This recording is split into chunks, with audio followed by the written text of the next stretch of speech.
are well. I'm Sandra, and welcome to my channel where we discuss personal and professional growth.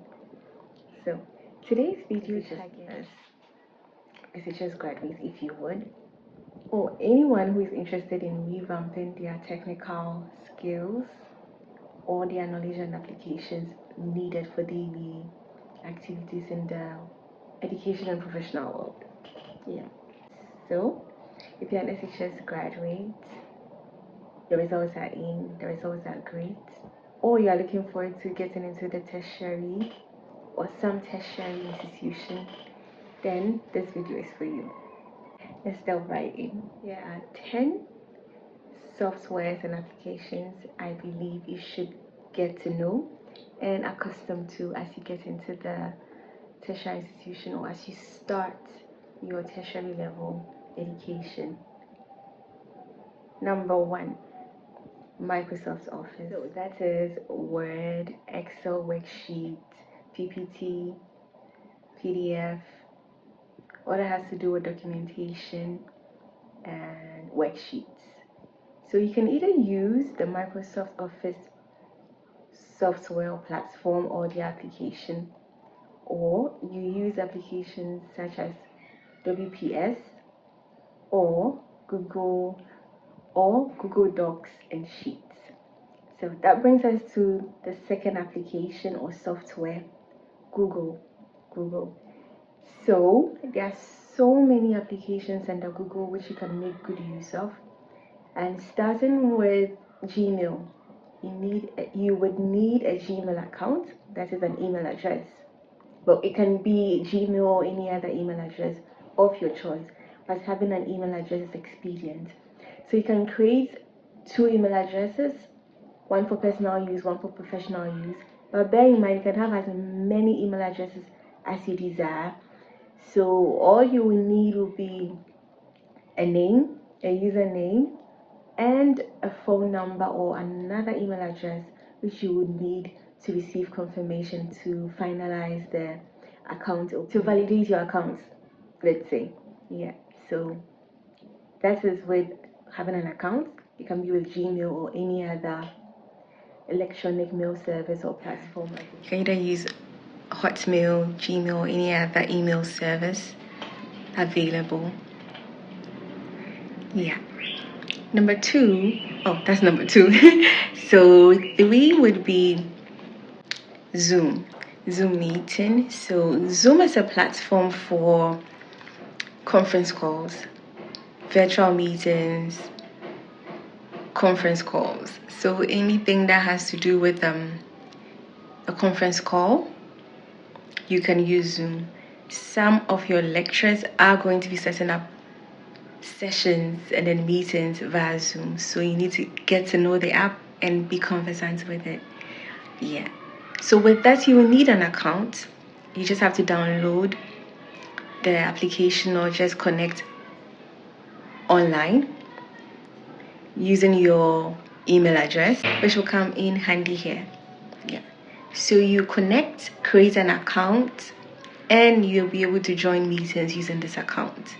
And if you do not have an account and there's a meeting, you have to use the ID provided by the one who sets the meeting. Number 4 is a similar app, Teams. Teams has an additional feature or a different outlook or layout. It is quite similar to Zoom, but it's a bit different, and it's mostly used by institutions to connect their students. Most institutions use it over WhatsApp to have their students all in one place to communicate, and also for video conference calls just like Zoom. So you should get to explore that as well prior to you getting into the tertiary institution. Yes, it's quite easy to use. You need an email address as well, just as I stated. Having an email address or an email account is going to come in handy in using all these platforms and applications. It's easy to create. Just create one today, right now. Next we have Microsoft Designer. So Microsoft Designer is an AI generated image platform and application, because you can either download the application via Apple Store or Play Store. or just use the application online. It's a web app, so either you use the website or the application version of the software as you desire.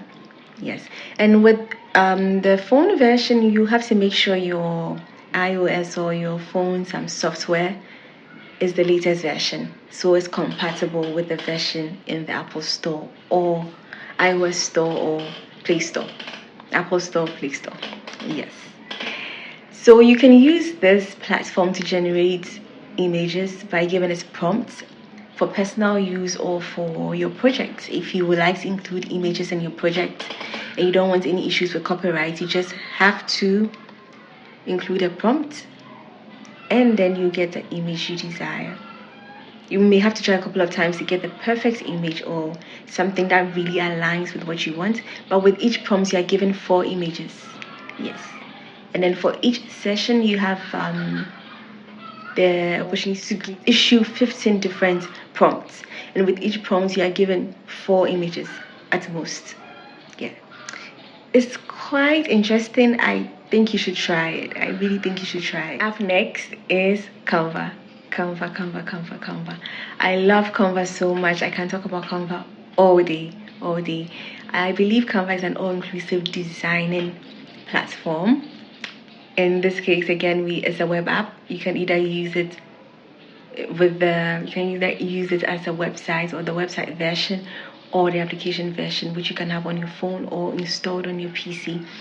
So Canva is an app you can use to create your CV. It has different models for CVs or layouts or formats for your CV. Flyers for Instagram, or any program you are organizing, you can use that. It also has different colorful, beautiful layouts for PPT. Like usually you do not get as many options when you use Word for PPT, but Canva gives you that opportunity to have very colorful and engaging formats and design for your PPT. It has options for PDF, creating documents, Word documents and PDF. You can customize and design logos, create and design a website. So for when it comes to websites, it's only just the creation in terms of design, not necessarily having it hosted or functional. Yeah, that brings us to the next application. I've lost count. That should be like the 8th or the 7th one. That is Grammarly. I'm sure most of you have heard of it. They run ads on Instagram, on YouTube, if I'm not mistaken. So Grammarly is a platform or an application you can use to check the orthography, the tense and concordance of your text or content or any material you would have to submit for school or even for personal use. It makes sure that everything is in order so you can totally make good use of it for your school. Up next is none other but the famous almighty YouTube. YouTube is your go-to when you want to know and learn anything. There are free resources and materials for every and any aspect of life. You should really make good use of YouTube. There are tutorials, how-to, vlogs, movies, music, study materials from universities. Just name it. Make good use of YouTube, and with that you will need an email account as well to access and use it profitably. Aside enjoying the content on YouTube, you can also create your own very content and put it on YouTube, creating your own channel to share your world, knowledge, anything you would love to offer on YouTube. So it's a win-win affair when it comes to YouTube.